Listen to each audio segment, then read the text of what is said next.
Now I'm proud and honored to introduce Natali Helberger. Professor Helberger is a distinguished university professor of law and digital technology at the University of Amsterdam, where she investigates how digitization and algorithms transform media and their democratic role. She is the co-leader of two large interdisciplinary programs at the University of Amsterdam, one in data in the Data Society and one in human-centered AI. She's also a member of the Royal Netherlands Academy of Arts and Sciences. In her presentation today, Professor Helberger will talk about how the digital society relies on a small number of non-European, globally operating tech companies who are dealing with mounting problems, including disinformation. And last December, the European Union launched its Digital Services Act, which may create conditions for bringing online platforms in line with public interests and fundamental rights. Professor Helberger today will explore how the DSA-DMA may contribute to a solid governance framework for platform societies in Europe. We're very eager to learn more about these legal and governance perspectives from our distinguished speaker today. Natali, the screen is all yours. Thank you so much, Jose, and thank you for the organizers for inviting me to talk to you today about one of the hottest pieces of legislation in Europe on the table. And to do that, I have prepared a number of slides, and I'm extremely interested to learning your views also and sharing with you any ideas about this new initiative. Give me one moment. Ideally, you should see now my slides. Yes? Okay. Then, in the past sessions, also in this conference, the impact, and Jose already mentioned it, the impact of digital platforms have on our media ecosystem and public values has been repeatedly alluded to, and many of you do research in this space. Finding a way to integrate these not so new players anymore into our media landscapes in ways that respect our fundamental rights and public values, and dealing with some of the transformational challenges and also the enormous economic and political power of some of these platforms. These are among the key challenges that law and policymakers around the globe face today and dealing with right now. And with the Digital Services Act, the European Commission has recently published the potential European response to that challenge. It's a long-awaited piece of legislation of the von der Leyen administration and has also already generated lots of attention internationally. If adopted, it could set a precedent or at least generate impact that would also be felt beyond the European Union, similar in the way that GDPR has influenced the way we deal within and also outside the human companies deal with data. And I mentioned this to highlight the importance of getting this piece of legislation right. Trust and creating and justifying trust in platforms and the ability to regulate platforms is certainly a very important ambition of the DSA, and which you already can see at the fact that the DSA mentions the notion of trust not less than 48 times. And as the DSA informs us, this proposal, and I'm citing, provides for the appropriate supervision of digital services, therefore supporting trust, innovation, growth in the internet market. Does it? Can we trust in the DSA to indeed provide for the appropriate level of supervision? And this is the question I would like to discuss with you today. I'm not sure how many of you already had a chance to familiarize yourself with the draft DSA. It must be a horizontal framework for the regulatory oversight, imposing accountability and transparency obligations. And it's differentiating between platforms and very large online platforms, so-called flops. In the DSA, we have provisions that update the famous safe harbor provisions in the old e-commerce directive. But my focus today will be indeed on these due diligence obligations for flops, very large online platforms. to provide us with a transparent and safe online environment and online content moderation in particular. At the heart of the additional obligations for very large online platforms is an obligation to perform a risk assessment regarding what the DSA calls the systemic risks that their use and the use of their algorithms and content moderation news recommendation system entails for citizens in Europe. Such risks include, according to the DSA, dissemination of illegal content online, including disinformation and misinformation, negative effects for a range of fundamental rights from freedom of expression to non-discrimination to privacy and personal autonomy, and risks in the form of intentional manipulation of services, for example, to spread disinformation or engage in anti-democratic political targeting strategies. So very central to many of the debates we are having. When performing that risk assessment, these platforms should in particular take into account how their recommendation and content moderation systems and their advertising strategies contribute to the creation of these risks. Where they identify these risks, platforms, very large online platforms, and I think we all know whom we're talking about, should put in place measures to mitigate those risks. And then there's a range of additional transparency measures that must enable regulators but also academics to monitor compliance together with independent digital service coordinators. And the European Commission has reserved the possibility to take over and investigate and also sanction infringements of the DSA, including the possibility to impose rather sensitive fines. So that's the DSA in a nutshell. So far, so good. The European Commission is in control. Platforms self-control for systemic risks. If they fail to do so, there will be serious fines. Time to lean back, relax, and enjoy the peace. Well, and because this slide is at the beginning of the presentation, you already sense it's not that easy. So let's have a closer look at some of the mechanisms behind and potential side effects of this regulation. I would like to highlight three. First, the rulemaking power of platforms and how the DSA affects or deals with that. The second point I want to talk about with you is the effectiveness of the checks and balances implemented in the DSA. And the third one is the need for counterpowers. So let's start with the platform rules and platforms as rule makers. The DSA may, as I have read to you, the ambition to organize the appropriate supervision of digital service and cooperation. But if you read the DSA carefully, it also leaves wide discretion to platforms to determine the rules. And a very good example, I believe, to illustrate that margin of discretion that the DSA leaves platforms is Article 29, the provision that deals with news recommendation systems. And for the non-lawyers in the room, I beg your patience, but I suggest that we emerge in this rule because it is very telling about the relationship between governments, the Commission, and platforms. As you all know, news recommenders are central tools of gatekeeping power. They decide which content a user gets to see or not. They steer and manage user attention. They're also important in amplifying certain kinds of information like disinformation or political targeting.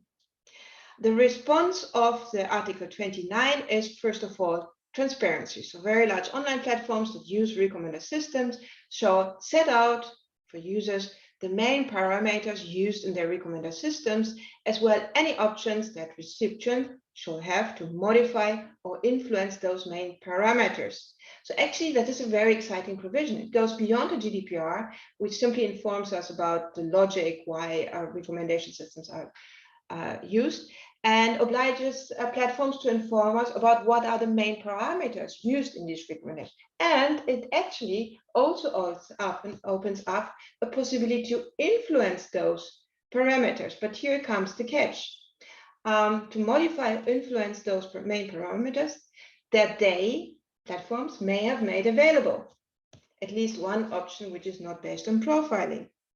In other words, this ability to influence recommendation metrics and deviate from the recommendation logic that platforms mandate for us is only available to us if platforms choose to make them available. So it's in the end, again, the platform that sets the rules. And meanwhile, there has been a lot of academic writing and policy discourse about the centrality of recommenders and how important things like more prominence for quality content, due prominence, and so far value-sensitive design is, nothing which is reflected in the DSA, which very much affirms platforms, again, as being in the driver's seat. And this tendency in the DSA to affirm the rulemaking power of platforms rather than the DSA stipulating how these parameters should be set can be seen in other places of this regulation as well.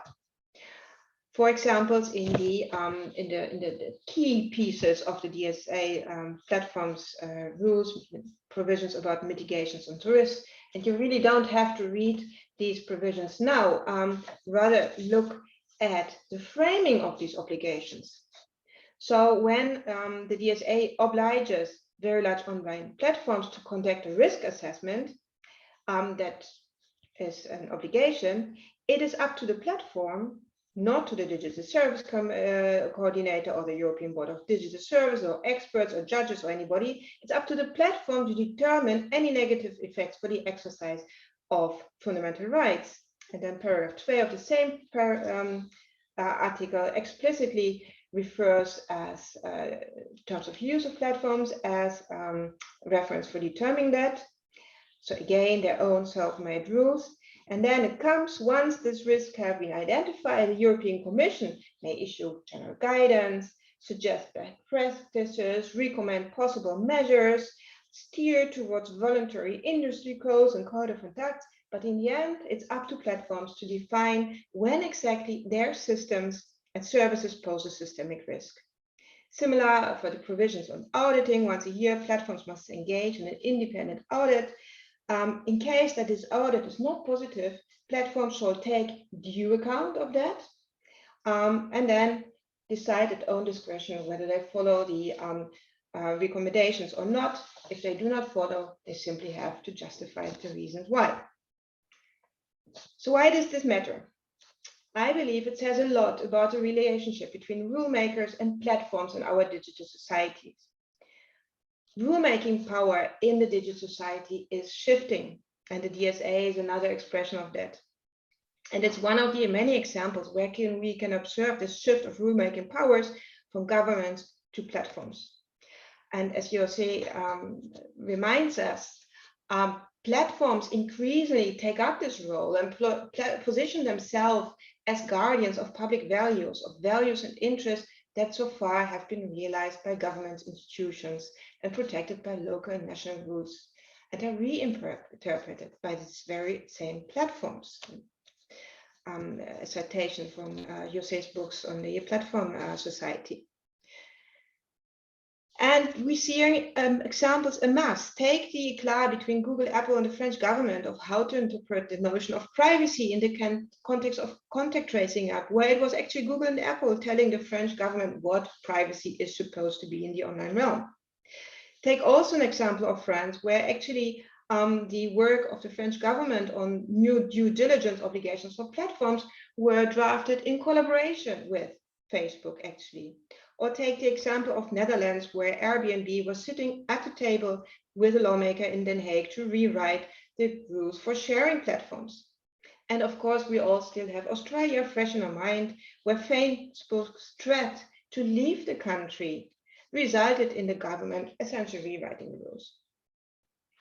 And seeing the complexity of the social technical issues involved and the fact that platforms are commercial operators, this may not be too surprising, but essentially, if you look closely, what the DSA is doing is formalizing Lex Zuckerberg and acknowledging officially wide discretion of platforms to determine the rules. So much that I wonder, does the DSA really create a condition so we can trust platforms, or is the DSA first and foremost signaling our trust in platforms? That was the first concern. Let's come to the second one, which is checks and balances. A necessary element of any effective government system is a well-balanced arrangement of checks and balances. In the DSA, we have the Digital Service Coordinator, the National Service Coordinator, and the European Board for Digital Services. But it's also clear that because of the massive scale, the distributed nature, and the complexity and opacity of these many processes involved, for the real work of monitoring compliance and flagging wrongdoings, the DSA relies on an entire army of helping hands in the form of external fact-checkers, trusted flaggers, users, civil society, journalists, and academics. So platform governance is much broader than platforms. It includes a range of actors necessary to exercise platform governance. And I think it's really important to explicate this because we often take it for granted. But platform governance is not only about imposing rules, and it's about this whole network of helping hands.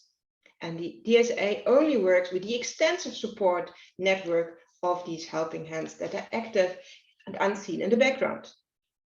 So once we have established that, there are a number of logical follow-up questions. What do these helping hands, like journalists, fact-checkers, and academics, need to be able to play their role? How do we make sure that their contributions are indeed translated into meaningful platform governance? And is the DSA doing enough to do so? And I would like to explore this question with you with the famous Article 31 of the DSA, the provision of data access for researchers, a provision that has to be welcomed and that academics long time fought for, arguing that they need access to data so they can study the effect of platforms on user, society, and public values. Article 31 is a response to years of struggles and negotiations. And according to this provision, upon a reasoned request of the Digital Service Coordinator of the Commission, very large online platforms shall provide access to data to vetted researchers for the sole purpose of conducting research into these systemic risks. In other words, academics have quite officially the role of a helping hand here.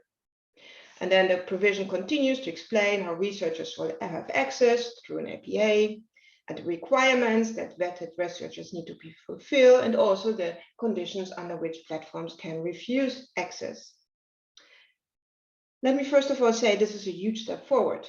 The research community has made for years now the point that we need access to data to understand what's happening. So it's good to see that the European Commission has our back here. And in this spirit, I would then like to be understood by next question, the then what question?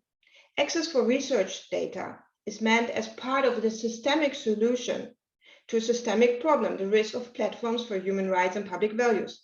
But if researchers are part of that systemic solutions, we also need to ask the next question: what do we need to be able to play that role?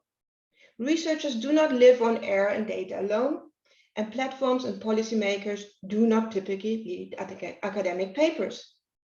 The same is true for the efforts of fact-checkers, journalists, civil society, flaggers, and others. If we are part of the systemic solution, we also need to think in terms of systemic support.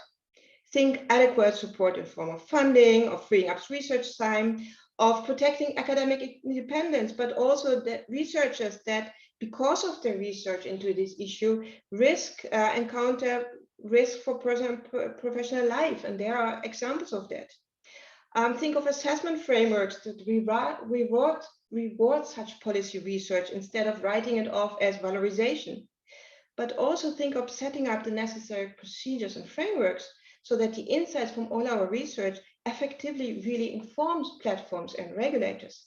In other words, we need to look beyond transparency and accountability. These are only first steps in search of more systematic solutions, and these solutions involve more players than platforms. Which leads me to my third and last point I want to present to you: countervailing powers. And for that, let me briefly recall whom we're talking about.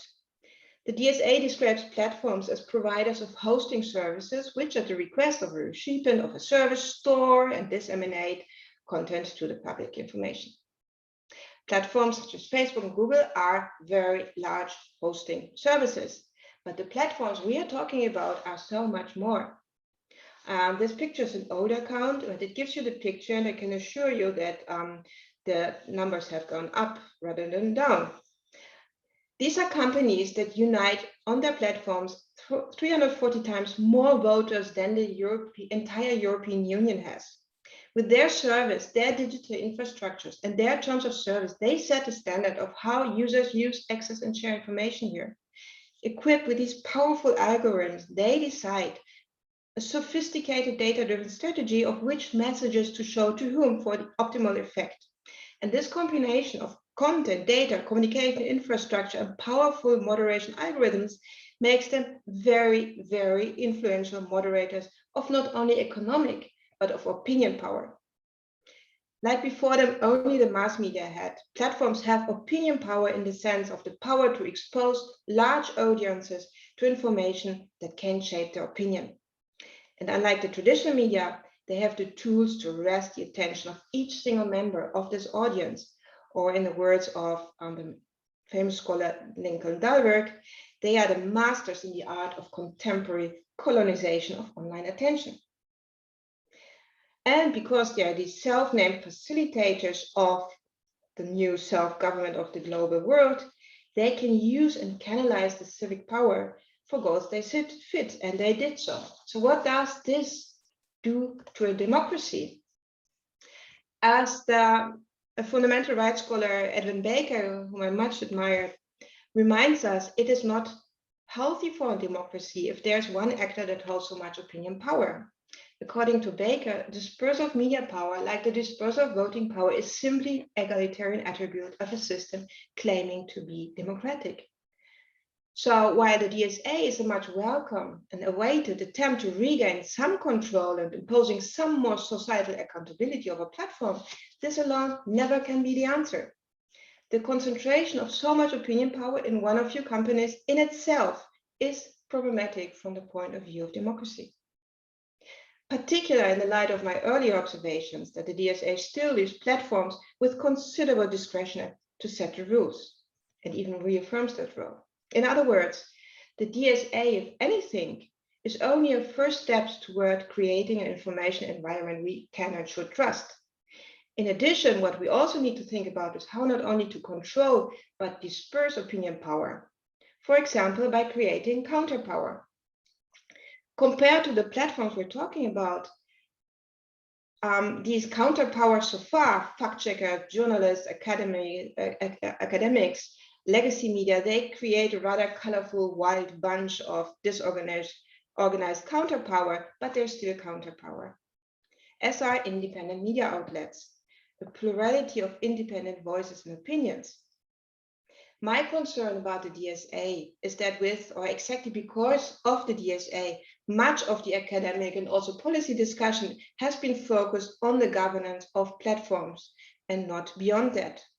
So far, there was much less attention on creating favorable conditions for countervailing powers. This is a task that, in all honesty, I think we have neglected so far. There are good initiatives in there, but we need much more. There are countless stories to tell how governments are ready to embrace without questioning the offers like Google Classroom and Microsoft Teams instead of investing in independent education software. How a lion's share of AI innovation in newsrooms is financed by Google News and Facebook, but also how public broadcasters are forced to cut their R&D budget because they see their budgets being reduced. Or how we invest our trust in the DSE to fix the systemic risk that platforms are creating. It would be so nice and so easy if that solution would be that simple. It's not that simple. So in other words, once the DSA has been adopted, in which form ever, we will not be able to lean back in our hammocks and enjoy the peace. To the contrary, then the maybe much harder work will start. To be really able to trust in the DSA, we need to wake up from our wishful thinking that platforms will single-handedly fix the internet for us, or we can instruct them how to do so. Instead, we need to step up our efforts and create the conditions for counterpower. For the DSA to work and to tackle the challenges around misinformation, harmful content, echo chambers, and unfair algorithmic decision-making, we need to rely on the cooperation of a whole range of helping hands, and we need to rely on sustainable and diverse media. Without these forces, there's no way we can tackle these challenges, which is also something that the European Commission acknowledges. Next to the DSA, there's a number of legislative proposals that deserve at least as much attention as the DSA. Who of you have heard about the Platform to Business Directive or the Digital Market Act, which so far have been much less prominent, but suggest actually rather interesting obligations for digital gatekeepers about sharing data, about the possibility to offer services to end users, or access to performance measures and ranking and query data. I think we really need a discussion of how these provisions could, for example, help the news industry. Then there are plans to update European competition law as a further means of dealing with platform power. And what is your opinion on the Data Governance Act and the idea of common data spaces to allow AI-driven services to thrive? How relevant will these measures be, for example, for the media and the news media? And what kind of government policies do we need to support fact-checkers, flaggers, and academics? So now there are good proposals on the table, but also take into account that many of these EC initiatives look at economic power in the first place, and this simply has to do with the competencies of the European Commission, which does not extend to matters of culture, of regulation of opinion power, or media pluralism. So we see here two opposing trends: a strong European initiatives to align and unite the member states, but also a call to arms for the national governments. Meanwhile, parliaments and lawmakers at national level are struggling with the technical complexity of the matter, with a lack of expertise and negotiation power. This means for us academics that we simply cannot lean back. Platform governance right now is a huge construction site. And we all, including all you experts with your diverse sets of expertise and from different disciplines, you all are needed to roll up your sleeves and help getting these rules right. So the DSA is a first step and a good step towards governing platform power and creating the conditions for trust. But I think we also need to realize that at the moment, the DSA is first of all an expression of trust that platforms will make the right rules. And we have a chance of helping them. For our trust to be really justified, we cannot rely on the DSA alone, but we need to invest in creating the conditions for counterpower, because such are the demands for democracy. Thank you very much for listening. Well, thank you, Natali, for a very impressive and lecture that gives us a lot of food for thought. I would like to invite all of our, not just our panelists, but also our attendees. Please put your questions in the Q&A. I will take them out from the Q&A, and if you would like to ask your question in person, please note that in the Q&A, and I will ask you to unlock your microphone. So that people can just start to think a little bit about the questions they would like to put in the Q&A. Well, actually, there's already one question I was going to open up, but actually this is a question that was much on my mind. But thank you for, this one is from Philip Lawrence Spreen. Thank you for the great talk. My question would be, do you think that publicly funded platforms could be an appropriate counterpower? And what would be the preconditions for such a project? Yeah, I think that's an excellent question. I definitely think that there's a role for governments to stimulate innovation and the creation of alternative platforms. As we're talking media here, we of course need to make sure that this will leave the independence of the media intact. So publicly funded or with public funds created platforms is one possible solution, but also think of stimulating, for example, media organizations to create these platforms, which ironically at the moment is made really difficult because of anti-collusion rules. So ironically, our competition laws allow platforms to grow that big, but makes it more difficult for publishers to join forces to create this counterpower. And there is in the US some discussion about how to provide more leniency to that. And there are also some interesting examples already. You see yourself, you are involved also with public spaces in the Netherlands, which is actually an initiative of broadcasters, of cultural institutions to gather together, join their forces, and create these alternative public platforms. And I think they really need our support and the support of governments. But you were absolutely right, Natali, in pointing out that all of these initiatives, including the public spaces one, are very much voluntary. They're all depending on people who would like to put their energy, their time, but they're not, neither are they funded, nor are they really promoted well by either the government or the platforms themselves. I have another question here in the Q&A, which comes from Lisa Herzog in Groningen. And she would like to ask, she thanks you for the talk, but she would like to ask you, what is the reason, what is the story behind these very weak formulations in the DSA? Why were they chosen? And does this tell us something about how to achieve more strict regulation in the future? I was also wondering that they're all, very optional, very sort of mellow conditions in the DSA. Why can't there be more forceful, more powerful language in that act? I think that's an excellent question, and I'm not sure whether I'm the right person to ask. So I think this is a question we should ask the European Commission.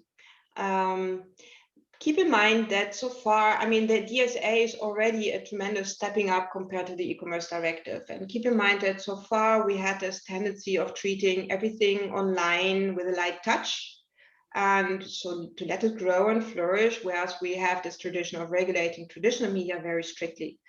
But also keep in mind, quite honestly, I sometimes wonder how much negotiation power do we actually have, right?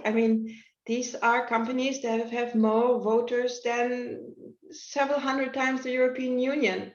So are they maybe simply too big to regulate? Well, and they have 500 lobbyists in Brussels as well. So yeah. And this is only the beginning. So I'm really curious how these rules and how the language will look after 4, 5, 6 months of lobbying at the end of the.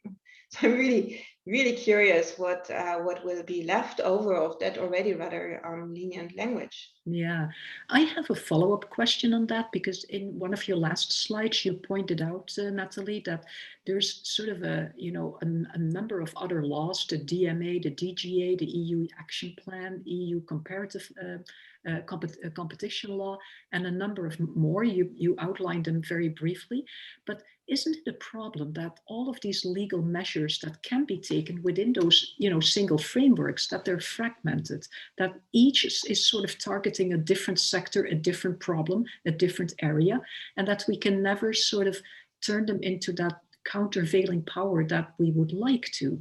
How would you respond to that? Yeah, I think that is a very sharp observation. I think, honestly, it has used to be even worse. Before, the divisions between the different DGs and the Commission were even more strict. And since the last Commission, we have already seen more cooperation and coordination in all matters of and reorganization to prevent exactly that from happening. Still, especially in law, we still have a tradition of thinking in terms of media law, of data protection law, telecommunications law, and still we operate in cubicles. And I think we need to have a much more horizontal view on all these regulations and see how they complement each other, contradict each other, create synergies, but also where the gaps are. Plus, of course, there is the really tricky question of competencies. that the European Commission, I mean, there are good reasons why the Commission should adopt such a regulation and not a single member state. I mean, what is the chances of the Netherlands to negotiate with Facebook, right? On the other hand, member states, many of these issues fall in the competency of member states, and I think we really have to figure out how. So also member states can't lean back and have to figure out how to create the conditions for managing opinion power. Yeah. Well, having said that, there's another question here from Leona Waltert, and she asked, is it possible to hold platforms legally responsible for discriminating racist and sexist and other hate speech, including posts, advertisements, but also biased, biased algorithms? Excellent question. First of all, remember that typically it's not the platform posting this, right? So the entity in the first place responsible is the person posting all this content. And I think that is something that we often forget. Many of these problems on platforms are user-made. So there's some user feeling the need to post homophobic or racistic or other kinds of content. Platforms liability kicks in according to the e-commerce framework and future DSA once they have been notified that there's unlawful content. Once they have been notified, they have to do everything to take it down as fast as possible or explain why they don't take it down. And that's part of the whole discussion about notice and action mechanisms in the DSA and in the e-commerce directive. Yeah. Well, if we stay on that front, I have a question here from your colleague Stefan Lewandowski, and he asks, how does the DSA align with forthcoming antitrust suits in the US, in the United States? Is the DSA affected by a potential breakup of the major platforms, which is perhaps unlikely, but not impossible? And by the way, why is there no antitrust angle being pursued in Europe? That may be an interesting question for you to pick up. Mm-hmm. Yeah, thank you very much.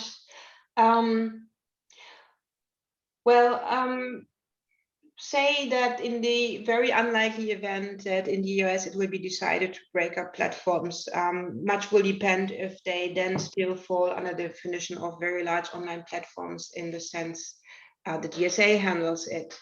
I have been participating in a really interesting event organized by OSF a couple of weeks ago, where leading economics also voiced their doubts to what extent breaking up platforms is the solution, especially to the problem of opinion power. I would not say that there is no antitrust activity here. Actually, the competition division of the European Commission really has shown teeth vis-a-vis Google, Microsoft, and Apple.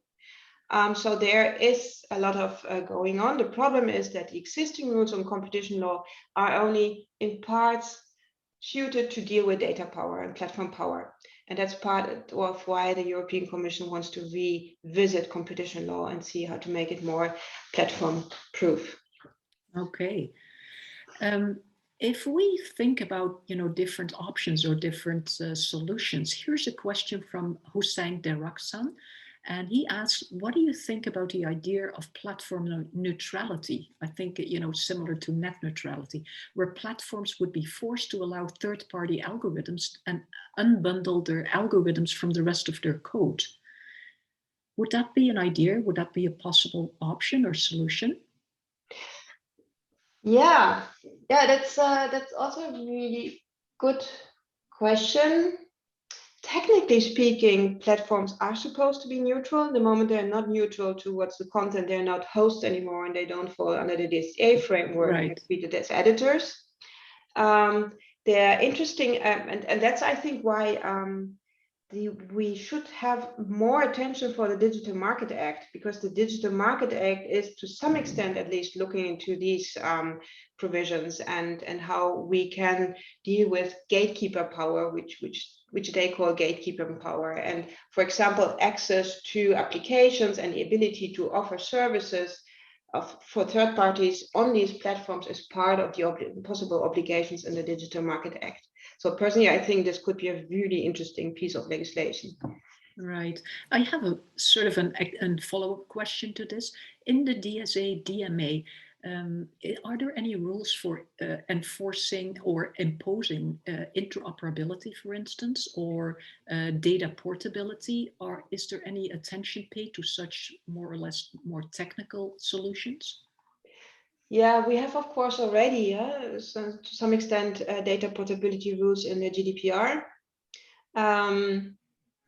What the Digital Market Act, for example, does is giving new obligations to share data, for example, data about how your advertisement fares, or data about who's viewing your content. And that was one of the complaints from news organizations, that all this data so far has been shielded by platforms, so that now very difficult to adjust their strategies.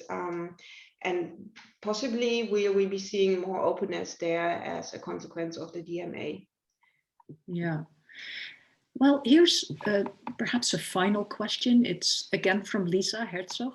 And she asked, are there any ideas about giving the users of platforms more power, for instance, by electing representatives for boards? And it reminded me of the Facebook oversight board that was just implemented. Do you have any ideas on that, how that might or might not work? I think it's a great question. And it falls very much in this idea of counter power.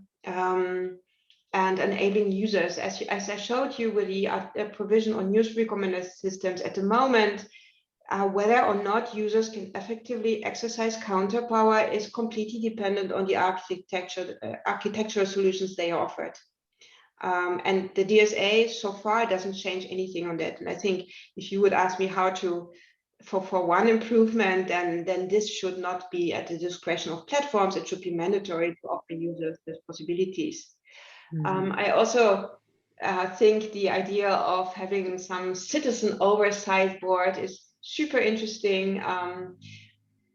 Obviously, it would need to be a global oversight board, right? And then again, there is the question of what is your negotiation power? I think in the end, it all boils down to negotiation power. And that's also a bit part of the problem. I mean, there's a lot of talk about user empowerment in the DSA, but users are an extremely disorganized, dispersed bunch of different people with different knowledge and different abilities.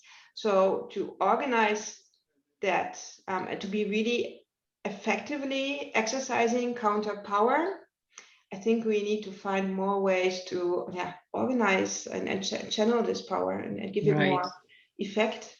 Yeah. And one final question, but what is left for nations? What kind of countervailing power do they have? Or do they have any? Well, it is up to nation states, not the member states of the European Union, to make sure that they create the conditions so that a plural, diverse media sphere can flourish, make help innovation in newsrooms. I mean, isn't it weird that most of the AI innovation projects in the countries is financed by Google? I mean, as a government, shouldn't we start thinking about how to boost innovation to create counterpower? Instead of cutting public service broadcasters, shouldn't we realize that they are our frontline defense against misinformation? I think there's a lot what member states can do. And but we had elections in the Netherlands a couple of days ago. How much of that was part of the election programs? So maybe it's also up to us as voters to demand much more attention from our governments for that. Okay, well, unfortunately, we have to leave it at this because we have to take a break and we will be continuing at 1:15 p.m. Natali, I would like to thank you very much for your very interesting and very important talk. Of course, you are welcome to join the next lecture, which will be at 5 p.m. All of you are re-invited. We will continue with the panel sessions at 1:15. For the internal panel sessions, you need a different link. And you can also join us for the panel discussion, which is part of, which will sort of continue on this topic at, I think it's at 3 p.m. So you're welcome to join us there. If you have any further questions, please leave them in the Q&A. And sorry that we couldn't answer all of the questions, but I'm sure that Natali Helberger will pick up on that. Professor Helberger, thank you very much for joining us, and we very much enjoyed your talk. Thank you very much for all the good questions also. Bye. Thank you. See you soon.